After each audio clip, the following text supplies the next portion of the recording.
I didn't cry when my mother told me I wasn't welcome at Thanksgiving. I just said, okay, and I put the phone down on the kitchen counter and stood there for a second, looking out the window at the first snow of the season coming down over Lake Ontario, and thought, they have no idea. That's the thing nobody tells you about being the quiet one. People mistake silence for weakness. They mistake patience for doormat.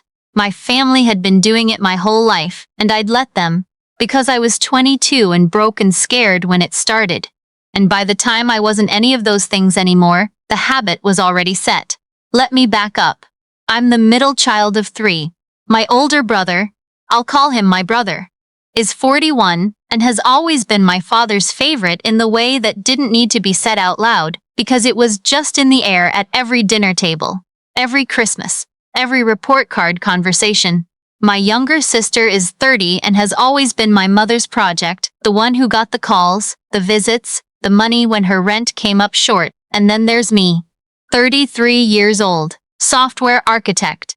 I have been living in a condo I own in Toronto's East End since I was 29, and for years, not one person in my family knew what that actually meant financially.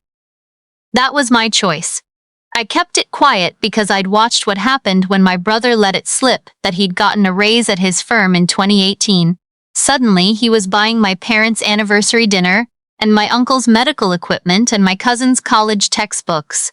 The entitlement doesn't sneak up on you in my family. It shows up with a moving truck, so I kept my head down. I sent gifts at Christmas. I drove 3 hours to Barrie for every family birthday. I transferred my father $2,000 in March of last year when he said his property taxes came up short. He called it a loan, and we both knew it wasn't. I didn't make a thing of it. I just sent it and went back to my life. The Thanksgiving text came the second Saturday of October. My mother sent it to the family group chat at 9:14 in the morning. I remember the time because I was at my desk with a coffee going cold beside me, reviewing a contract with a software firm in Waterloo that was looking to license technology I'd helped develop. The message said, and I'm paraphrasing only slightly, this year we're keeping Thanksgiving small. Just immediate family. Meredith is having a hard time and we want the energy to be calm and supportive. Meredith is my sister-in-law, my brother's wife. She and I have a relationship best described as professionally cordial, which is generous. I read the message. I read it again. I put my phone face down and picked up my coffee, which was by then completely cold, and drank it anyway. Immediate family. I am immediate family. I am, by every legal and biological definition, a member of this family. But Meredith was having a hard time, and apparently my presence did not contribute to calm and supportive energy, and so I was out. My brother texted me separately 20 minutes later. Sorry, you know how mom gets. It's just easier this year. I didn't respond to that one at all. What I did instead was sit at my desk for about 4 minutes, finish the cold coffee, and then open my laptop and start making calls. I should explain something. 6 weeks before that Thanksgiving text, I had finalized the sale of a software patent I'd been developing quietly for 4 years. I had taken a licensing deal with a tech company based in Vancouver worth, over the term of the agreement, just over $9 million Canadian. I had retained partial rights. I had a very good lawyer. The initial payout alone was enough that my financial advisor had sent me a congratulatory email and then immediately sent a second email asking if we could meet that week to discuss investment strategy. The point is, I had resources I had never mentioned to anyone in my family, and I had been planning a solo Thanksgiving at my place anyway. I'd already ordered a butterball, and I had a very specific plan for my cranberry sauce that I was genuinely excited about. But now I was sitting there with the door closed and something hot and very still moving through my chest, and I thought, why keep this small? I got out my phone and started scrolling through my contacts. Not family, friends. Old friends. My best friend from university, who had stopped being invited to her own parents' holiday dinners after she came out in 2014. A colleague from my last job, whose entire extended family had cut contact after he left a family business that was slowly going under anyway. A woman I'd met at a conference in Ottawa 3 years ago who had mentioned once that the holidays were the hardest time of year for her since her divorce, because her ex's family had all chosen sides and she was alone in a 2-bedroom apartment with her daughter and a grocery store, rotisserie chicken. I started texting people. I said, I know this is short notice. I have a place in Prince Edward County. I want to do a real Thanksgiving. Real food, real fireplace, real space. Do you want to come? The place in Prince Edward County. I should explain that too. I had bought a property outside of Picton 18 months earlier. It had been a working farm once, then a bed and breakfast, and when it came on the market, it needed significant renovation, but the land was extraordinary, and the bones of the house were solid. I had spent the better part of a year having it restored. It sat on 40 acres. There was a main house with 5 bedrooms, a separate guest cottage that slept 4 more, a dock on the lake, and in October, when the maples turned, it looked like something off a calendar that people buy ironically and then actually hang up because it's too beautiful not to. I had been calling it my project. I had not told my family it existed. I booked a private shuttle from Toronto for the people who needed a ride. I called a catering company in Picton that I had worked with before. Told them I needed a full Thanksgiving spread for 14, plus dietary restrictions, plus appetizers and a full dessert table. I ordered wine from a vineyard 20 minutes down the road. I called the property manager and said I needed the fireplaces lit and the guest cottage made up by Saturday afternoon. My phone was ringing before I even finished the calls. People said yes. Everyone said yes. My university friend drove from Hamilton. My colleague flew in from Calgary because he happened to be visiting his sister in Kingston that weekend anyway. And Kingston to Picton is 40 minutes. The woman from Ottawa came with her daughter, who was 8 years old, and had never seen a working wood-burning fireplace in her life, and stood in front of it for a full 20 minutes on Saturday evening without saying a word. 14 people came. We had a genuine Thanksgiving. We had turkey and stuffing and my cranberry sauce, which turned out exactly as planned, and roasted root vegetables and a squash soup that the catering team had made from scratch and that 3 different people asked me for the recipe for, as though I had made it myself, and I said I'd pass it along. We had pumpkin pie and butter tarts because I refused to do Thanksgiving in Canada without butter tarts. We lit candles. We opened wine from the vineyard down the road. Somebody brought a board game and we played it until almost midnight at the big harvest table in the dining room. I posted photos to Instagram on Sunday morning, not to make a point. Or, that's not entirely true. I knew the photos were good. The light in that house in October is genuinely something. All that maple color coming through the tall windows, the stone fireplace, the long table. I posted 6 of them. I didn't geotag the property. I didn't write a long caption. I just posted the photos and went back to finishing my coffee. By Sunday afternoon, I had 47 notifications. Most of them were from people I knew, friends, former colleagues, a woman I'd gone to high school with who I hadn't spoken to in a decade and who sent me a DM saying, "This property is stunning, where is this?" But 3 of the notifications were comments from my sister-in-law Meredith, each increasingly capitalized, and 1 was from my mother. My mother's comment said, "Is this where you've been? I didn't know you had a place like this." I put my phone in my jacket pocket and went down to the dock with what was left of my coffee. I had maybe 40 minutes of quiet before my brother called. I let it go to voicemail. He called again. I let that go too. Then my mother called, and I answered because I have a particular inability to ignore my mother that I am still working on in therapy. She asked where the property was. I told her Prince Edward County. She asked how long I'd had it. I said over a year. There was a silence that I can only describe as the sound of a mental calculation being performed. Then she said, "You should have had us for Thanksgiving there. There's plenty of room." And I said, "You told me Thanksgiving was immediate family only this year." Another silence. "We could come for Christmas," she said. I said I'd think about it, which is something I have been saying to my family since I was 16 years old, when I learned that "I'll think about it" buys you at least 2 weeks of not having to have the actual conversation. I hung up and walked back up to the house. My colleague was sitting on the porch steps with a cup of coffee watching the lake. He looked up at me and said, "Family stuff?" And I said, "Yes." And he said, "Good timing on the property then." And we sat there for a while not talking, which was exactly the right response. The Christmas call came 3 weeks later. Not from my mother, from my father. My father is a man who has not directly asked me for anything in my adult life, by which I mean he routes all requests through my mother or frames them as statements of fact.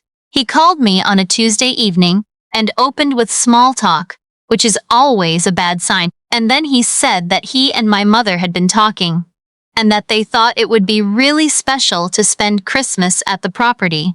He said my brother and Meredith wanted to come, and my sister and some aunts and uncles, and could I host everyone? I counted 13 people in that list. I said I'd have to check my plans. My father said, "You have the space, don't you?" It looked like plenty of room. I said yes, I had the space. He said, "Well then." That was the entirety of the reasoning. "You have the room." Well then. I told him I'd let him know by the end of the week. What I did not tell him, my financial advisor and I had that week completed paperwork on a second transaction that I'd been working toward for 8 months.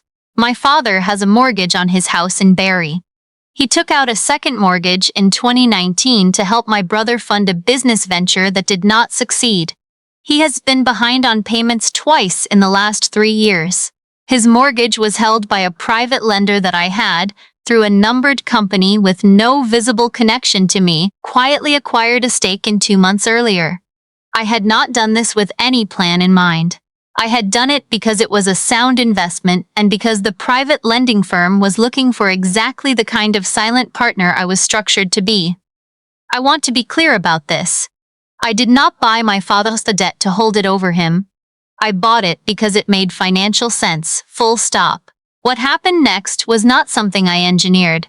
I called my brother back that Thursday. I said I wasn't going to host Christmas. He went quiet for a moment, and then he said, "What do you mean?" I said I meant that I wasn't planning to host 13 family members at my property over Christmas. He said, "It's a big place, you said so yourself." I said I didn't say anything. "Mom saw the photos." He said, "You posted them on Instagram." I said yes. He said, "So you were showing off." I said I posted 6 photos of a Thanksgiving I hosted for friends. I didn't invite anyone to do math about square footage. The conversation deteriorated from there. My brother said I was being selfish, which is something people in my family say when they mean not doing exactly what we want. He said my mother was upset. He said my father was hurt. I said I understood that, and that I was sorry they were feeling that way, and that I still wasn't hosting Christmas. He hung up. My mother called twice that evening. I let it go to voicemail both times and listened to the messages the next morning. The first message was hurt. The second message mentioned the $2,000 my father had borrowed in March as a reference point for what family meant. I stood in my kitchen listening to that message, and I thought about a lot of things. I thought about every drive to Barrie I'd made alone. Every Christmas gift that had not been reciprocated, not once, in the 15 years I'd been an adult with money of my own. Every time my achievements had been discussed in my family as something vaguely suspicious, as if doing well meant I'd done something wrong, taken something from someone. I thought about how my father, when I'd been accepted to a computer science program at Waterloo at 18, had said, "Do you know how expensive that's going to be for us?" I poured my coffee and went to my desk and got back to work. 2 days later, my sister called. She and I are closer than I am with my brother, or we were, which is why her call landed differently. She said she wasn't calling to pressure me. She said she just wanted to understand. She asked if I was okay. And because she asked that, because she led with that instead of with what she wanted from me, I ended up talking to her for an hour and a half. I told her about the Thanksgiving, about what it had felt like to get the group chat message and just decide to do something different, about how I hadn't realized until that weekend how small I'd been making myself for years to fit into what my family was comfortable with. She was quiet for a long time. Then she said, "I didn't know you had that property. Mom and Dad don't know about the other stuff either, do they?" I said no. She said, "How long have you been this okay and not saying anything?" And I didn't have a good answer for that. A few years. Long enough that it had become the background of my life, without my really noticing. We didn't resolve anything on that call, but she didn't bring up Christmas again, and I appreciated it. Christmas itself was quiet in a way I had not experienced in at least a decade. I drove out to the property alone on the 23rd. I picked up groceries in Picton, a small turkey breast, good wine, the ingredients for a proper shortbread because shortbread at Christmas is non-negotiable. I lit the fireplaces, and I made dinner for one, and I ate it at the big harvest table, with a documentary on my laptop and a glass of Pinot Noir from the vineyard down the road, and it was one of the most genuinely peaceful evenings I can remember. On Christmas morning, I posted one photo. Just the window, the snow, the lake in the background. No people. No caption except for a single maple leaf emoji. My phone began to ring at 11:43 a.m. My brother, my mother, my brother again, an aunt I speak to perhaps twice a year. My father, which almost never happens because my father does not make calls. He receives them. My mother's twice more. By 2 o'clock I had 19 missed calls. I was sitting on the couch with a book and coffee and I watched the screen light up over and over and I did not answer any of them. What had happened I learned later through my sister, who had been at my parents' house in Barrie. My brother had apparently found the property listing online. It had been publicly available when I bought it and wasn't difficult to locate if you knew the county and started looking. And had discovered the purchase price. He had then, at my parents' Christmas dinner table, announced this figure to the assembled family. My mother had then gone quiet, in the way she goes quiet when she's recalculating something. My father had left the table. My brother had made some comment about how people who have that kind of money don't get to claim they can't host Christmas, and the dinner had not recovered. I found all this out in a text from my sister sent at 3:47 p.m. that read, "It's not great here. You might want to have your phone on." I appreciated the warning. I did not pick up the calls. What I did instead was send my father a text. I told him I'd been thinking about his mortgage situation. I told him I was aware the payments had been difficult the last few years. I told him I had become, through a company I had a stake in, aware of some details of his lending arrangement. I said I wanted to talk to him directly, and soon, not through my mother or my brother, just the two of us. He called me back in 4 minutes. For the first time in my memory, he did not open with small talk. We talked for 40 minutes. I want to be careful about how I describe this conversation because it was the most honest one I have had with my father in my adult life, and I don't want to flatten it into something simpler than it was. He did not apologize, not directly. But he said things he had never said. He said he had not understood what I'd been building. He said he had assumed, because I didn't talk about it, that I was doing fine but not exceptional, and that fine had always seemed to him like a kind of reproach for the things he had and hadn't been able to give me. He said my silence had felt like judgment. That surprised me. I had thought my silence was protection. It turned out we were both doing the same thing for the same wrong reasons. I told him about the company. I told him about the stake in the lending firm. I told him it had been a clean financial decision and that I had no interest in using it as leverage. Those were the exact words I used.